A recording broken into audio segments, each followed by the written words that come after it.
Então, galera, nós vamos tentar responder mais algumas perguntas aqui no vídeo de hoje. Nós não somos assim, não sei se já perceberam, né? Mas nós não somos assim, teólogos formados na escola Calvin Theology. Então, nós vamos começar por uma pergunta que a gente deixou de responder no primeiro vídeo, que os nossos amigos Brígida e Yuri fizeram aí há um tempinho atrás já, então a gente tá em dívida com eles, que é a respeito da doação de sangue, né? Se é errado, como é que base bíblica nós temos para algumas linhas, né, que discordam, que acham que é errado, que é pecado fazer doação de sangue, transfusão de sangue ou até mesmo doação de órgãos, né? Então nós vamos tentar responder aqui essa pergunta com alguns textos. O principal texto que vamos usar para tentar defender essa heresia, porque para mim isso é uma heresia, é o texto de Atos 15, 27, 28 e 29.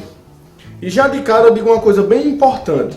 A palavra de Deus ela é composta por textos que são prescrições e descrições. E o que encontramos aqui no capítulo 15 de Atos, do começo ao fim, é uma descrição daquilo que aconteceu especificamente naquele local, naquela época. Então, o capítulo 15 de Atos é o primeiro concílio, né, da igreja, o primeiro concílio ali da igreja em Atos capítulo 15 sobre ali uma controvérsia a respeito da circuncisão, de primeiro, né? Então, haviam gentios se convertendo, né? A gente sabe que a palavra veio primeiro para os judeus, então, na sua grande maioria, a igreja era composta por judeus na época. E aí, com a conversão dos gentios, veio a discussão, né? O que é que o gentio precisa guardar daquilo que era a lei, porque os judeus, eles continuavam com práticas judaicas, né? Da religião judaica. Eles não abandonaram essas práticas. Isso. E os gentios, aí ficou essa controvérsia, né? Os gentios precisam circuncisar e tal. E a gente vê que ali é uma reunião da igreja e é escrita uma carta, que é primeiro enviada a Antioquia.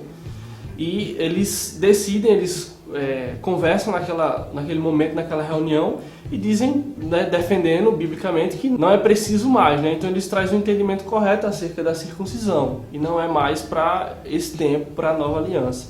Não existe mais, não precisam mais a questão da circuncisão.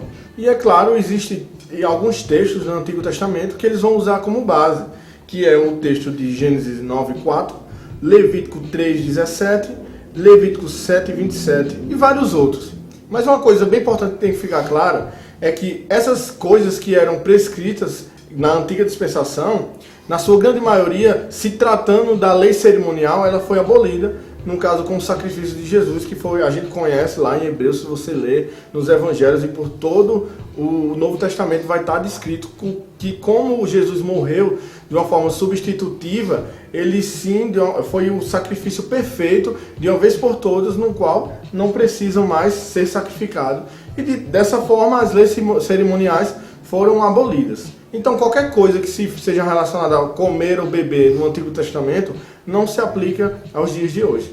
É importante ressaltar, né, falando sobre esse tema e pegando textos assim do Antigo Testamento, que a revelação de Deus na palavra ela é progressiva, né? Há coisas que vão sendo reveladas com o passar do tempo. E é até interessante no texto de Atos que nós vamos voltar agora para entender realmente que alguns textos do Antigo Testamento que foram colocados, como o Diego acabou de dizer, leis, no que se diz respeito à alimentação, né, dos judeus, do povo de Deus.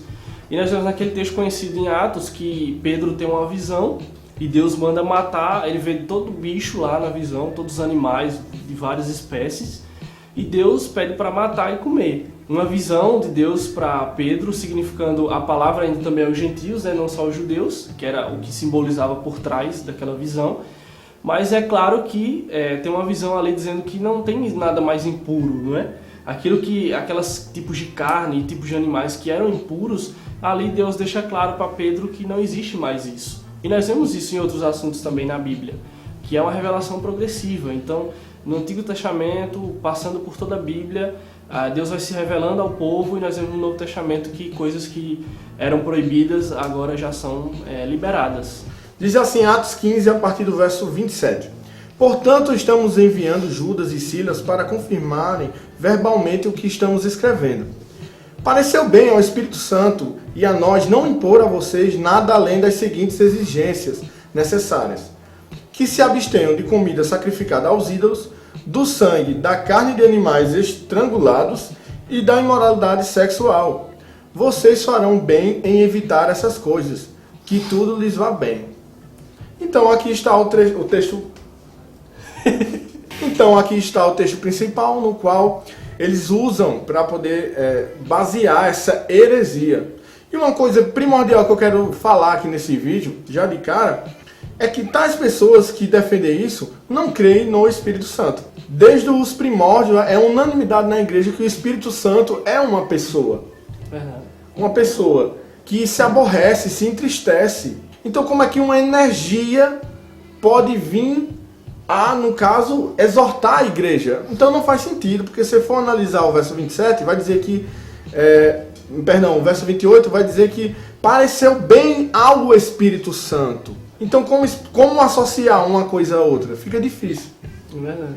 E isso simboliza também a fé dos apóstolos da igreja, de que eles tinham o Espírito como habitação, né, na vida deles, e que eles acreditavam de fato que a decisão deles naquele momento, no fim de toda a controvérsia ali, e depois deles terem escrito aquela carta aos crentes, eles finalizaram com essas três admoestações, né, 3 conselhos aos cristãos gentios, né, que são no verso de 29, lê aí novamente, no verso 29, quais são as 3? Que se abstenham de comida sacrificada aos ídolos, do sangue da carne de animais estrangulados e da imoralidade sexual. Então aí o único texto, posso dizer assim, acredito que seja o único texto usado no Novo Testamento daqueles que não concordam com a doação de sangue, acham que é pecado, que é proibida pela Escritura.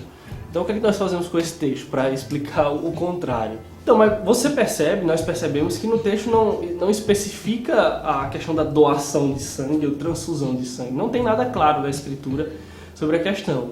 Mas eles tiram desse texto a questão do sangue, que era os animais, né? Esses animais estrangulados, quem cozinha aí sabe, né? Como é um prato que tem, acho que não sei se é galinha cabidela, não sei se pessoas que entendem aqui, ó. Masterchef. E fica o sangue no animal. Então aquilo que era proibido naquela época. Então quando ele fala de se abster de sangue, então eles tiram desse texto que qualquer transfusão de sangue, por exemplo, receber sangue de Diego ali, numa transfusão é a mesma coisa. Então eles acreditam que é a mesma coisa. Então uma cirurgia que precisa com transfusão de sangue, ou a própria doação de sangue normal para quem precisa.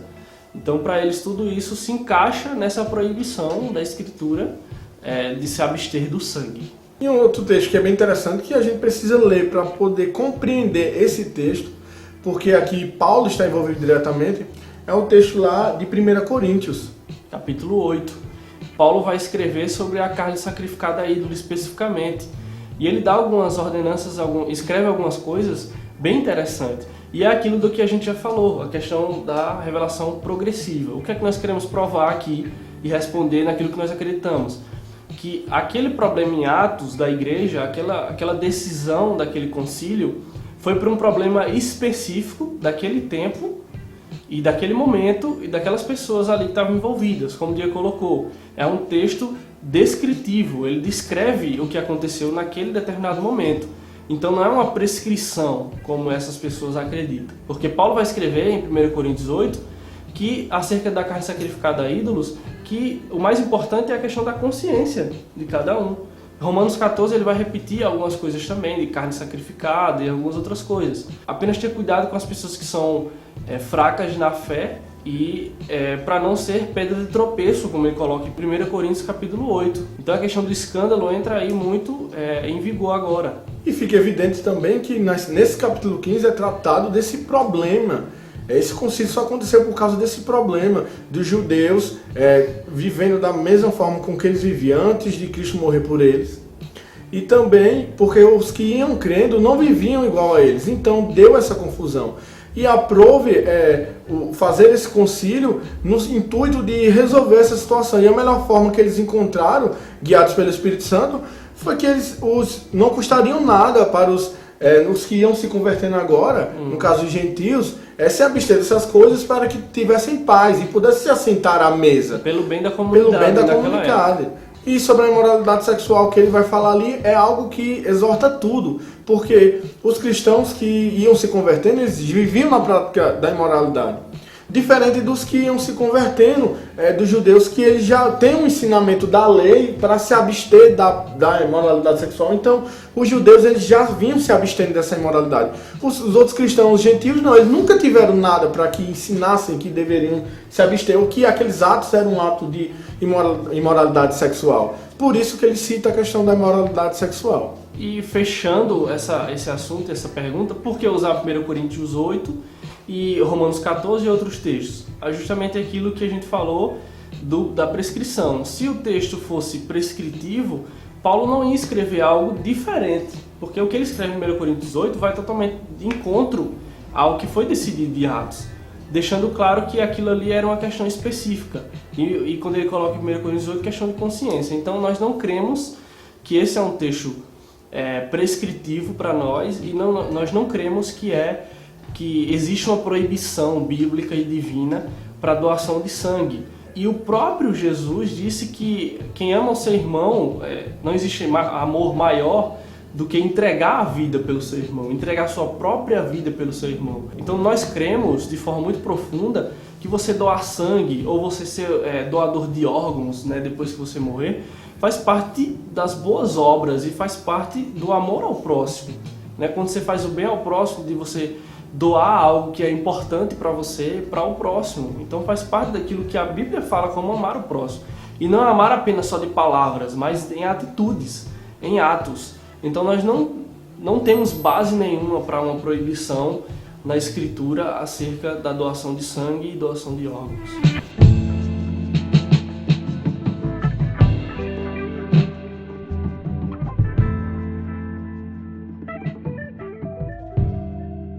Mutley, faça alguma coisa! Dói minha barriga.